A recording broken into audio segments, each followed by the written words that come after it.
بسم اللہ الرحمن الرحیم۔ آج ہم جس ہستی کے حالات و واقعات بیان کرنے جا رہے ہیں ان کا بہت بڑا مقام ہے اہل بیت میں سے، نبی پاک صلی اللہ علیہ وسلم کی آل ہیں، حضرت ابو محمد امام جعفر صادق رضی اللہ تعالیٰ عنہ۔ تو آج کا موضوع جو ہے وہ حضرت امام جعفر صادق سرکار کے بارے میں ہے۔ آپ کا اسم گرامی جعفر صادق اور کنیت ابو محمد ہے۔ آپ کے مناقب و کرامات کے متعلق جو کچھ بھی تحریر کیا جائے بہت کم ہے، کیونکہ آپ امت محمدی صلی اللہ علیہ وسلم کے لیے نہ صرف بادشاہ اور شریعت نبوی کے لیے روشن دلیل ہیں، بلکہ صدق و تحقیق پر عمل پیرا اولیاء اکرام کے باغ کا ثمر، آل علی رضی اللہ تعالیٰ عنہ، سردار انبیاء صلی اللہ علیہ وسلم کے جگر گوشہ اور صحیح معنوں میں وارث نبی بھی ہیں، اور آپ کی عظمت و شان کے اعتبار سے ان خطابات کو کسی طرح بھی غیر موزوں نہیں کہا جا سکتا۔ آپ کا درجہ صحابہ اکرام رضوان اللہ تعالیٰ علیہ اجمعین کے بعد ہی آتا ہے، لیکن اہل بیت میں شمولیت کی وجہ سے نہ صرف باب طریقت ہی میں آپ سے ارشادات منقول ہیں، بلکہ بہت سی روایتیں بھی مروی ہیں، اور انہیں کثیر ارشادات میں سے بعض چیزیں بطور سعادت ہم یہاں بیان کر رہے ہیں، اور جو لوگ آپ کے مسلک پر عمل پیرا ہیں وہ گویا بارہ امام کے مسلک پر گامزن ہیں، کیونکہ آپ کا مسلک بارہ امام کے مسلک پر قائم ہے، ان کے مسلک کا قائم مقام ہے، اور اگر صرف تنہا آپ ہی کے حالات و مناقب بیان کر دیے جائیں تو یہ بارہ اماموں کے مناقب کا ذکر تصور کیا جائے گا۔ آپ نہ صرف مجموعہ کمالات تو پیشوائے مشائخ سے ہیں، بلکہ ارباب ذوق اور اشاق اور زہاد کے مقتدا بھی ہیں۔ نیز آپ نے اپنی بہت سی تصانیف میں رموز خداوندی کو بڑے اچھے پیرائے میں واضح فرمایا ہے، اور امام باقر رضی اللہ تعالیٰ عنہ کے بھی کثیر مناقب روایت کیے ہیں۔ خلیفہ منصور نے ایک شب اپنے وزیر کو حکم دیا کہ امام جعفر صادق رضی اللہ تعالیٰ عنہ کو میرے روبرو پیش کرو تاکہ میں ان کو قتل کر دوں۔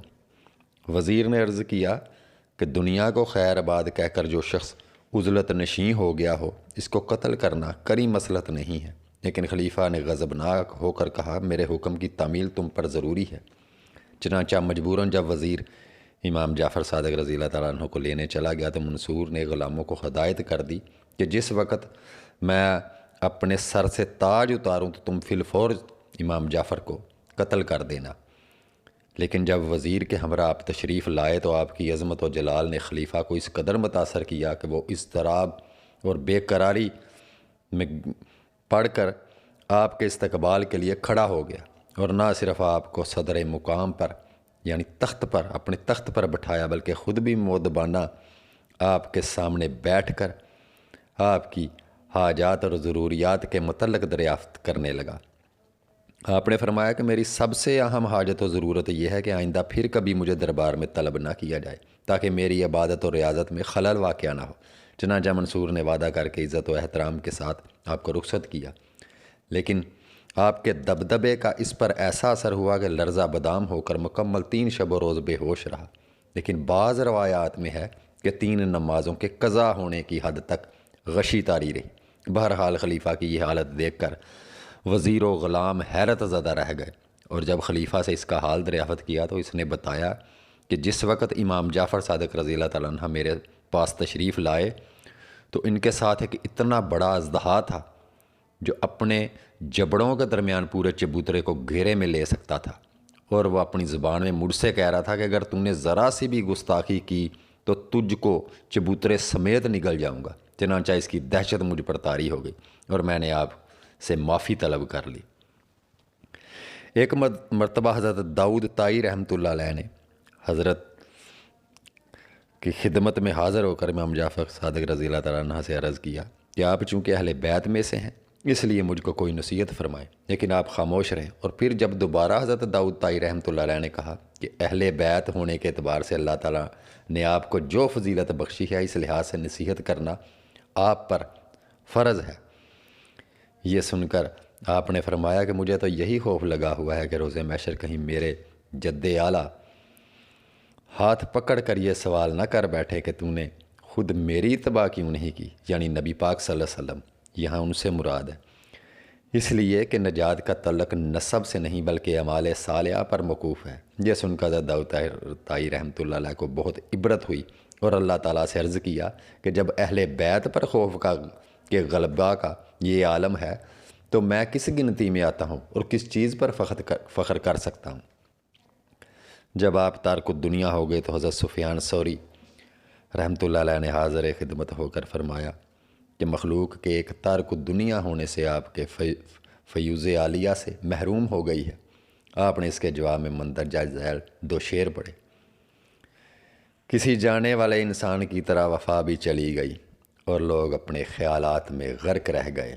گو بظاہر ایک دوسرے کے ساتھ اظہار محبت و وفا کرتے ہیں لیکن ان کے قلوب بچھوؤں سے لبریز ہیں۔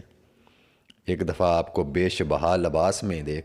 قیمتی لباس میں دیکھ کر کسی نے اعتراض کیا کہ ایسا قیمتی لباس اہل بیت کے لیے مناسب نہیں، تو آپ نے اس کا ہاتھ پکڑ کر جب اپنی آستین پر پھیرا تو اس کو آپ کا لباس ٹاٹ سے بھی زیادہ کھردرا محسوس ہوا۔ اس وقت آپ نے فرمایا یعنی مخلوق کی نگاہوں میں تو یہ عمدہ لباس ہے لیکن حق کے لیے یہی کھردرا ہے۔ ایک مرتبہ آپ نے امام ابو حنیفہ رضی اللہ تعالیٰ عنہ سے سوال کیا کہ دانش مندی کی کیا تعریف ہے؟ امام صاحب نے جواب دیا کہ جو بھلائی اور برائی میں امتیاز کر سکے۔ آپ نے کہا یہ امتیاز تو جانور بھی کر لیتے ہیں کیونکہ جو ان کی خدمت کرتا ہے ان کو تکلیف نہیں پہنچاتے اور جو تکلیف دیتا ہے اس کو کاٹ کھاتے ہیں۔ امام ابو حنیفہ رضی اللہ تعالیٰ عنہ نے پوچھا کہ پھر آپ کے نزدیک دانش مندی کی کیا علامت ہے؟ جواب دیا کہ جو 2 بھلائیوں میں سے بہتر بھلائی کو اختیار کرے اور 2 برائیوں میں سے مصلحتاً کم برائی پر عمل کرے۔ کسی نے آپ سے عرض کیا کہ ظاہری اور باطنی فضل و کمال کے باوجود آپ میں تکبر پایا جاتا ہے۔ آپ نے فرمایا کہ میں متکبر تو نہیں ہوں، البتہ جب میں نے کبر کو ترک کر دیا تو میرے رب کی کبریائی نے میرا احاطہ کر لیا، اس لیے میں اپنے کبر پر نازا نہیں ہوں بلکہ میں تو اپنے رب کی کبریائی پر فخر کرتا ہوں۔ کسی شخص کی دینار کی تھیلی کھو گئی تو اس نے آپ پر الزام عائد کرتے ہوئے کہا کہ میری تھیلی تم ہی نے چرائی ہے۔ حضرت امام جعفر صادق رضی اللہ تعالیٰ عنہ نے اس سے سوال کیا کہ اس میں کتنی رقم تھی؟ اس نے کہا 2000 دینار۔ چنانچہ گھر لے جا کر آپ نے اس کو 2000 دینار دے دیے اور بعد میں جب اس کی کھوئی ہوئی تھیلی کسی دوسری جگہ سے مل گئی تو اس نے پورا واقعہ بیان کر کے معافی چاہتے ہوئے آپ سے رقم واپس لینے کی درخواست کی، لیکن آپ نے فرمایا کہ ہم کسی کو دے کر واپس نہیں لیتے۔ پھر جب لوگوں سے اس کو آپ کا اس میں گرامی معلوم ہوا تو اس کو بے حد ندامت اور شرمساری ہوئی۔ ایک مرتبہ آپ تنہا اللہ اللہ کا ورد کرتے ہوئے کہیں جا رہے تھے کہ راستہ میں ایک اور شخص بھی اللہ اللہ کا ورد کرتا ہوا آپ کے ساتھ ہو گیا۔ اس وقت آپ کی زبان سے نکلا کہ اللہ اس وقت میرے پاس کوئی بہتر لباس نہیں ہے۔ چنانچہ یہ کہتے ہی غیب سے ایک بہت بیش بہا قیمتی لباس نمودار ہوا اور آپ نے زیب تن کر لیا، لیکن اس شخص نے جو آپ کے ساتھ لگا ہوا تھا عرض کیا کہ میں بھی تو اللہ اللہ کا ورد کرنے میں آپ کا شریک تھا، لہٰذا آپ اپنا پرانا لباس مجھے عنایت فرما دیں۔ آپ نے اپنا لباس جو آپ کو ملا تھا اتار کر اس کے حوالے کر دیا۔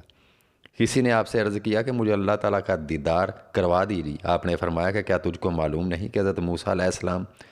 سے فرمایا تھا کہ تو مجھے ہرگز نہیں دیکھ سکتا؟ اس نے عرض کیا یہ تو مجھے بھی علم ہے، لیکن یہ تو امت محمدی صلی اللہ علیہ وسلم ہے جس میں ایک تو یہ کہتا ہے کہ یعنی میرے قلب نے اپنے پروردگار کو دیکھا اور دوسرا یہ کہتا ہے کہ یعنی میں ایسے رب کی عبادت نہیں کرتا جو مجھ کو نظر نہیں آتا۔ یہ سن کر آپ نے حکم دیا کہ اس شخص کے ہاتھ پاؤں باندھ کر دریا دجلہ میں ڈال دیا جائے۔ چنانچہ جب اس کو پانی میں ڈال دیا گیا اور پانی نے اس کو اوپر نیچے پھینکا تو اس نے حضرت سے بہت فریاد کی، لیکن آپ نے پانی کو حکم دیا کہ اس کو خوب اچھی طرح اور نیچے غوطے دے، اور جب کئی مرتبہ پانی نے غوطے دیے اور وہ لب مرگ ہو گیا تو اللہ تعالیٰ سے آنت کا طالب ہوا۔ اس وقت حضرت امام جعفر صادق رضی اللہ تعالیٰ عنہ نے اس کو پانی سے باہر نکلوایا اور حواس درست ہونے کے بعد ریافت فرمایا کہ اب تو نے اللہ تعالیٰ کو دیکھ لیا؟ اس نے عرض کیا کہ جب تک میں دوسروں کی آنت کا طلبگار رہا اس وقت تک تو میرے سامنے ایک حجاب سا تھا، لیکن جب اللہ تعالیٰ سے آنت کا طالب ہوا تو میرے قلب میں ایک سوراخ نمودار ہوا اور پہلا سا اضطراب ختم ہو گیا۔ جیسا کہ باری تعالیٰ کا قول ہے کہ کون ہے جو حاجت مندوں کے پکارنے پر اس کا جواب دے۔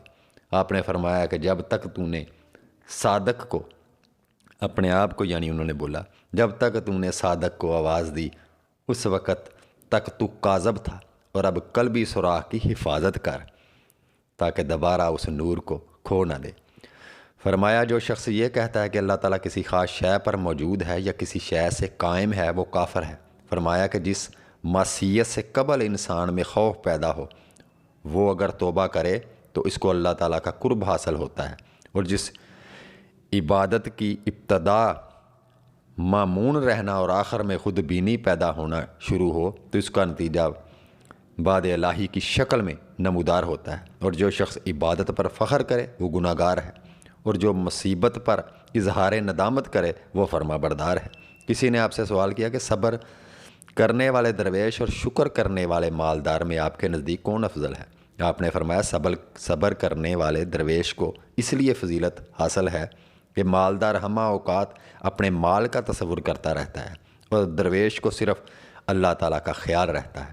جیسا کہ اللہ تعالیٰ کا قول ہے کہ توبہ کرنے والے ہی عبادت گزار ہیں۔ آپ فرمایا کرتے تھے کہ ذکر الہی کی تعریف یہ ہے کہ جس میں مشغولیت کے بعد دنیا کی ہر شے کو بھول جائے، کیونکہ اللہ تعالیٰ کی ذات ہر شے کا نعم البدل ہے۔ تفسیر کے سلسلہ میں آپ کا قول ہے کہ اللہ تعالیٰ جس کو چاہتا ہے اپنی رحمت سے خاص کر لیتا ہے، یعنی تمام اسباب و وسائل ختم کر دیے جاتے ہیں تاکہ یہ بات واضح ہو جائے کہ اطاعت الہی بلا واسطہ ہے نہ کہ بالواسطہ۔ فرمایا کہ مومن کی تعریف یہ ہے کہ نفس کی سرکشی کا مقابلہ کرتا رہے، اور عارف کی تعریف یہ ہے کہ جو اپنے مولا کی اطاعت میں ہمہ تن مشغول رہے۔ فرمایا کہ صاحب کرامت وہ ہے جو اپنی ذات کے لیے نفس کی سرکشی پر مادہ بجنگ رہے، کیونکہ نفس سے جنگ کرنا اللہ تعالیٰ تک رسائی کا موجب ہوتا ہے۔ فرمایا کہ اوصاف مقبولیت میں سے ایک وصف الہام بھی ہے، جو لوگ دلائل سے الہام کو بے بنیاد قرار دیتے ہیں وہ بدین ہیں۔ فرمایا کہ اللہ تعالیٰ اپنے بندے میں اس سے بھی زیادہ پوشیدہ ہے جتنا کہ رات کی تاریکی میں سیاہ پتھر جو پر رینگتی ہوئی چیونٹی۔ فرمایا کہ عشق الہی نہ تو اچھا ہے اور نہ برا۔ فرمایا کہ مجھ پر رموز حقیقت اس وقت واہ ہوئے جب میں خود دیوانہ ہو گیا۔ فرمایا کہ نیک بختی کی علامت یہ بھی ہے کہ عقل مند دشمن سے واسطہ پڑ جائے۔ فرمایا کہ 5 لوگوں کی صحبت سے اجتناب کرنا چاہیے۔ اول جھوٹے سے، کیونکہ اس کی معیت فریب میں مبتلا کر دیتی ہے۔ دوم بے وقوف سے، کیونکہ جس قدر وہ تمہاری منفت چاہے گا اسی قدر نقصان پہنچے گا۔ سوم کنجوس سے، کیونکہ اس کی صحبت سے بہترین وقت رائے گا ہو جاتا ہے۔ چہارم بزدل سے، کیونکہ یہ وقت پڑنے پر ساتھ چھوڑ دیتا ہے۔ پنجم فاسق سے، کیونکہ ایک نوالے کی تما میں کنارہ کش ہو کر مصیبت میں مبتلا کر دیتا ہے۔ فرمایا کہ اللہ تعالیٰ نے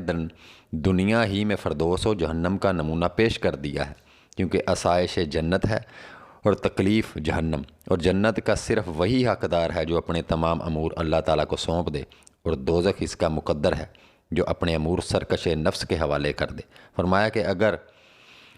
معاندین کی صحبت سے اولیاء کرام کو ضرر پہنچ سکتا تو فرعون سے آسیہ کو پہنچتا، اور اولیاء کی صحبت دشمن کو نافع ہوتی